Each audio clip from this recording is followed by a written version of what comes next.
A Dialogue of Comfort Against Tribulation by St. Thomas More. Book 1, Chapter 9. Vincent.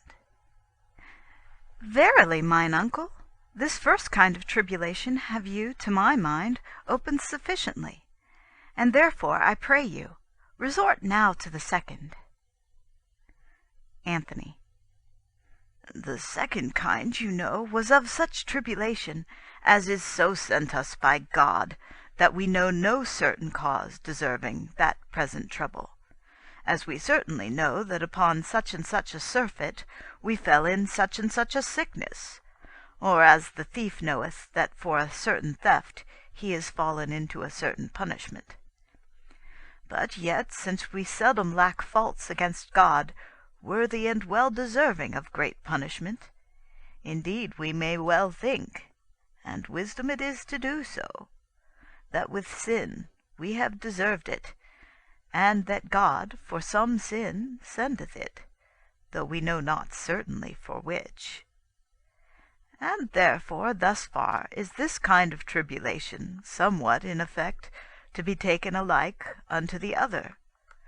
For you see, if we thus will take it, reckoning it to be sent for sin, and suffering it meekly therefore, it is medicinable against the pain of the other world to come for our past sins in this world. And this is, as I have showed you, a cause of right great comfort. But yet may then this kind of tribulation be, to some men of more sober living, and thereby of more clear conscience, somewhat a little more comfortable. They may none otherwise reckon themselves than sinners, for as St. Paul saith, My conscience grudgeth me not of anything, but yet am I not thereby justified. And as St. John saith, If we say that we have no sin in us, we beguile ourselves, and truth is there not in us. Yet, forasmuch as the cause is to them not so certain as it is to the others aforementioned in the first kind, and forasmuch as it is also certain that God sometimes sendeth tribulation to keep and preserve a man from such sin as he would otherwise fall in, and sometimes also for exercise of their patience and increase of merit, great cause of increase in comfort have those folk of the clearer conscience in the fervour of their tribulation. For they may take the comfort of a double medicine, and also of that thing that is of the kind that we shall finally speak of, that I call better than medicinable. But as I have before spoken of this kind of tribulation, how it is medicinable, in that it cureth the sin past, and purchaseth remission of the pain due for it, so let us somewhat consider how this tribulation sent us by God is medicinable, in that it preserveth us from the sins into which we would otherwise be like to fall. If that thing be a good medicine that restoreth us our health when we lose it, as good a medicine must this one be that preserveth our health while we have it, and suffereth us not to fall into that painful sickness that must afterwards drive us to a painful remedy. Now, God seeth sometimes that worldly wealth is coming so fast upon some one who nevertheless is good, that, foreseeing how much weight of worldly wealth the man may bear, and how much will overcharge him, and enhance his heart up so high that grace should fall from him, God of his goodness, I say, doth anticipate his fall, and sendeth him tribulation betimes, while he is yet good. And this he doth, to make him know his Maker, and, by less liking the false flattering world, to set a cross upon the ship of his heart, and bear a low sail thereon, so that the boisterous blast of pride blow him not under the water. some lovely young lady, lo, who is yet good enough. God seeth a storm come toward her that would, if her health and fat feeding should last a little longer, strike her into some lecherous love, and instead of her old acquainted knight, lay her abed with a new acquainted knave. But God, loving her more tenderly than to suffer her to fall into such shameful beastly sin, sendeth her in season a goodly fair fervent fever, that maketh her bones to rattle, and wasteth away her wanton flesh. And it beautifieth her fair skin with the colour of a kite's claw, and maketh her look so lovely, that her love would have little pleasure to look upon her. And it maketh her also so lusty, that if her lover lay in her lap, she should so sore long to throw up unto him the very bottom of her stomach, that she should not be able to restrain it from him, but suddenly lay it all in his neck. Did not, as I before told you, the blessed apostle himself confess that the high revelations that God had given him might have enhanced him into so high a pride that he might have caught a foul fall, had not the provident goodness of God provided for his remedy? And what was his remedy but a painful tribulation, so sore that he was fain thrice to call to God to take the tribulation from him?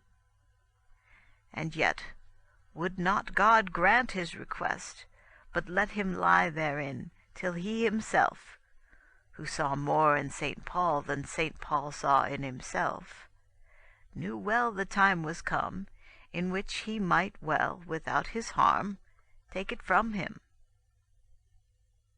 And thus you see, good cousin, that tribulation is double medicine, both a cure of the sin past, and a preservative from the sin that is to come. And therefore in this kind of tribulation is there good occasion for a double comfort. But that is, I say, diversely to sundry diverse folk, as their own conscience is cumbered with sin or clear. Howbeit, I will advise no man to be so bold as to think that his tribulation is sent him to keep him from the pride of his holiness. Let men leave that kind of comfort hardly to St. Paul, till their living be like his. But of the rest, men may well take great comfort, and good besides. Chapter 10. The third kind of tribulation, uncle, remaineth now, that is, that which is sent a man by God, and not for his sin either committed, or which otherwise would come, and therefore is not medicinable, but is sent for exercise of our patience and increase of our merit, and therefore better than medicinable. Though it be, as you say, and as indeed it is, better for the man than any of the other two kinds in another world, where the reward shall be received, yet I cannot see by what reason a man can, in this world, where the tribulation is suffered, take any more comfort in it than in any of the other twain that are sent him for his sin. For he cannot here know whether it be sent him for sin before committed, or for sin that otherwise should befall, or for increase of merit and reward after to come. For every man hath cause enough to fear and think that his sin already past hath deserved it, and that it is not without peril for a man to think otherwise. This that you say, cousin, hath place of truth in far the most part of men, and therefore must they not envy nor disdain, since they may take in their tribulation sufficient consolation for their part, that some other, who is more worthy, may take yet a great deal more.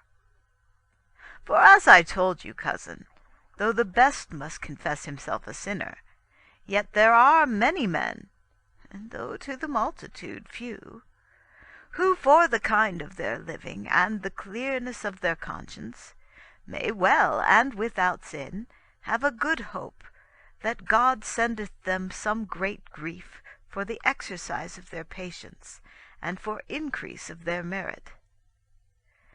This appeareth not only by St. Paul, in the place before remembered, but also by the holy man Job, who in sundry places of his disputations with his burdensome comforters forbore not to say that the clearness of his own conscience declared and showed to himself that he deserved not that sore tribulation which then he had. Howbeit, as I told you before, I will not advise every man at adventure to be bold upon this manner of comfort.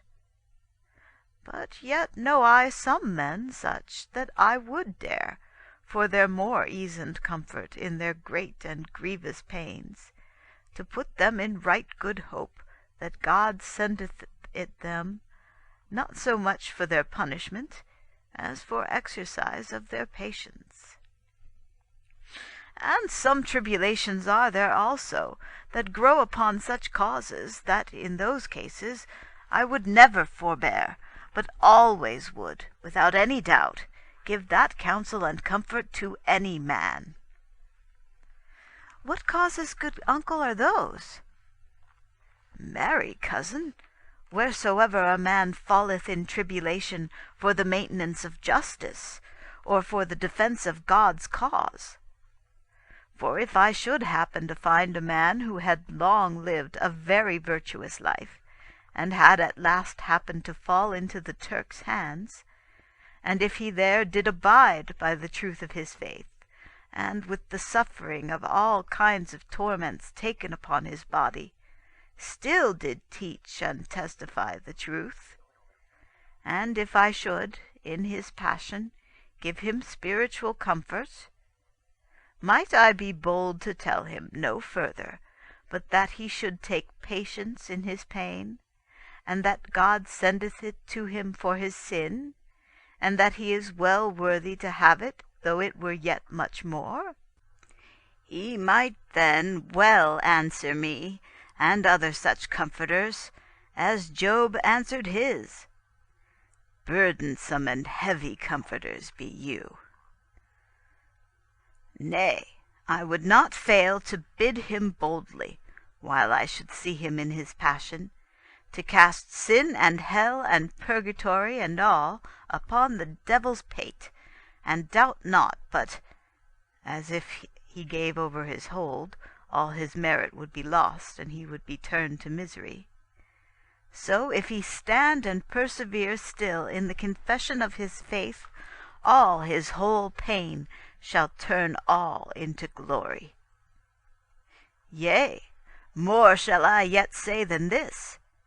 If there were a Christian man who had among those infidels committed a very deadly crime, such as would be worthy of death, not only by their laws but by Christ's too, as manslaughter or adultery or other such thing, and if, when he were taken, he were offered pardon of his life, upon condition that he should forsake the faith of Christ, and if this man would now rather suffer death than so do, should I comfort him in his pain only as I would a malefactor?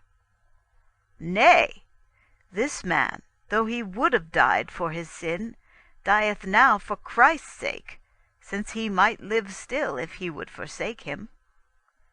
The bare patient taking of his death would have served for the satisfaction of his sin, through the merit of Christ's passion, I mean, without help of which no pain of our own could be satisfactory. But now shall Christ, for his forsaking of his own life in the honor of his faith, forgive the pain of all his sins, of his mere liberality, and accept all the pain of his death for merit of reward in heaven, and shall assign no part of it to the payment of his debt in purgatory, but shall take it all as an offering, and requite it all with glory. And this man among Christian men, although he had been before a devil, nothing would I doubt afterward to take him for a martyr. Verily, good uncle, methinketh this is said marvellous well, and it specially delighteth and comforteth me to hear it, because of our principal fear that I first spoke of, the Turks' cruel incursion into this country of ours.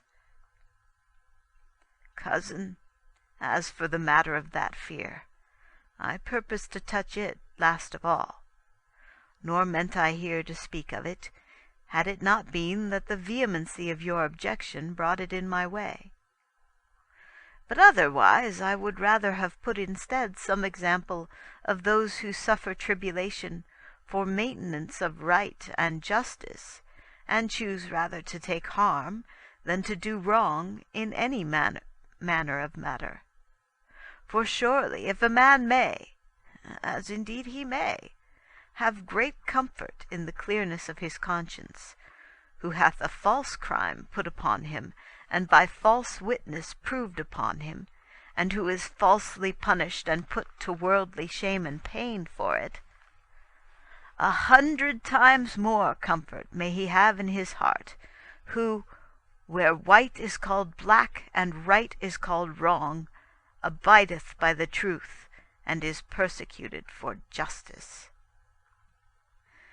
Then, if a man sue me wrongfully for my own land, in which I myself have good right, it is a comfort yet to defend it well, since God shall give me thanks for it?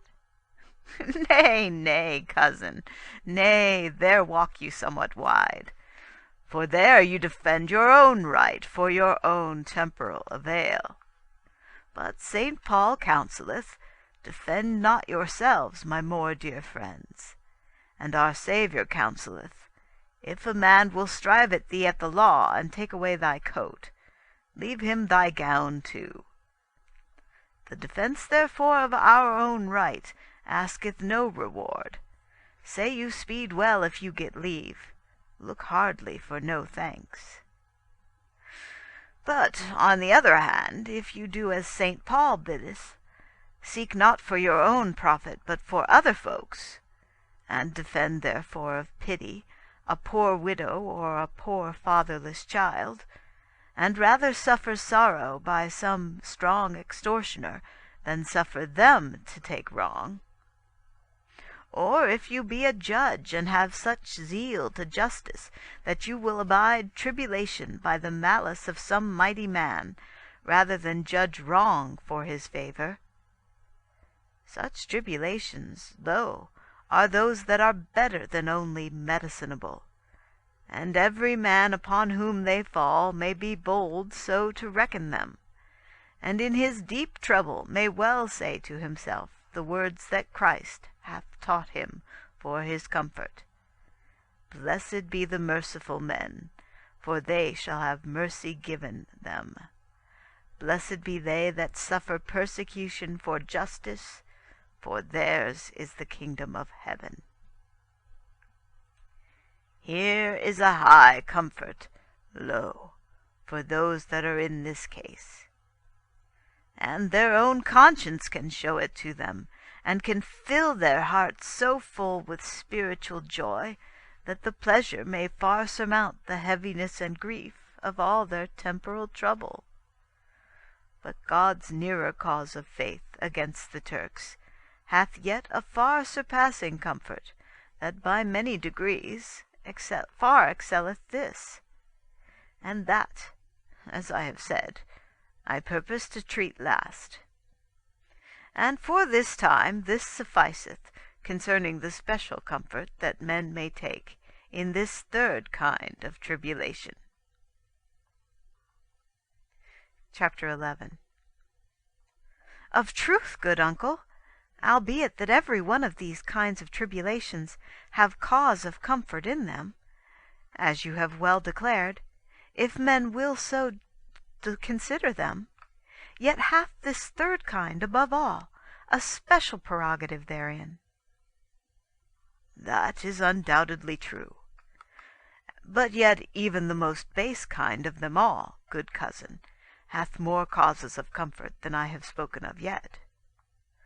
For I have, you know, in that kind that is sent us for our sin, spoken of no other comfort yet but twain. One, that it refraineth us from sin that otherwise we would fall in, and one, that it serveth us through the merit of Christ's passion, as a means by which God keepeth us from hell, and serveth for the satisfaction of such pain as we would otherwise endure in purgatory. Howbeit, there is therein another great cause of joy besides this. For surely those pains here sent us for our sin, in whatsoever wise they happen to us, be our sin never so sore, nor never so open and evident unto ourselves and all the world too, yet if we pray for grace to take them meekly and patiently, and if confessing to God that it is far too little for our fault, we beseech him nevertheless, since we shall come hence so void of all good works for which we should have any reward in heaven, to be not only so merciful to us as to take our present tribulation in relief of our pains in purgatory, but also so gracious unto us as to take our patience therein for a matter of merit and reward in heaven, I verily trust, and nothing doubt it, that God shall of his high bounty grant us our boon. For, as in hell pain serveth only for punishment, without any manner of purging, because all possibility of purging is past, and as in purgatory punishment serveth only for purging, because the place of deserving is past, so while we are yet in this world, in which is our place and our time of merit and well-deserving, the tribulation that is sent us for our sin here shall, if we faithfully so desire, beside the cleansing and purging of our pain, serve us also for increase of reward. And so shall, I suppose and trust in God's goodness, all such penance and good works as a man willingly performeth, enjoined by his ghostly father in confession, or which he willingly further doth of his own devotion beside. For though man's penance, with all the good works that he can do, be not able to satisfy of themselves for the least sin that we do, yet the liberal goodness of God, through the merit of Christ's bitter passion, without which all our works could never satisfy so much as a spoonful to a great vesselful, in comparison with the merit and satisfaction that Christ has merited and satisfied for us himself. This liberal goodness of God, I say, shall yet, at our faithful instance and request, cause our penance and tribulation, patiently taken in this world, to serve us in the other world, both for release and reward, tempered after such rate as his high goodness and wisdom shall see best for us, whereof our blind mortality cannot here imagine nor devise the stint. And thus hath yet even the first and most base kind of tribulation, though not fully so great as the second, and very far less than the third, far greater cause of comfort yet than I spoke of before. End of chapter 11.